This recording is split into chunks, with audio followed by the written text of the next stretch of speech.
Red রোডের পুজো কার্নিভালে অংশ নেবেন বলিউডের একসময়ের বিখ্যাত অভিনেত্রী এবং ডান্সার মীনাক্ষী শেষাদ্রি।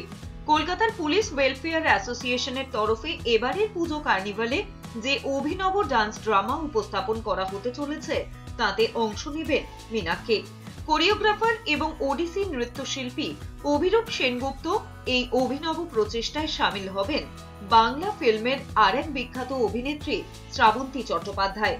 এবারের পুজো রিলিজে দেবী চৌধুরানীর ভূমিকায় কার্যত মুগ্ধ করে দেওয়া শ্রাবন্তীকে গুরুত্ব দিয়ে যে স্ক্রিপ্ট ও প্লট তৈরি করা হয়েছে তাতে মিশে যাবে উৎসব ও সম্প্রীতির সুর। আবহাওয়ার পূর্বাভাস অনুযায়ী সব ঠিকঠাক থাকলে রবিবারের বিকেলে বৃষ্টির সম্ভাবনা কম। এই অবস্থায় অভিরূপ সেনগুপ্তর কোরিওগ্রাফি এবারের রেড রোডের পুজো কার্নিভালে একটা অন্য উপস্থাপনা হতে চলেছে। শালিনীর রিপোর্ট, এস নিউজ।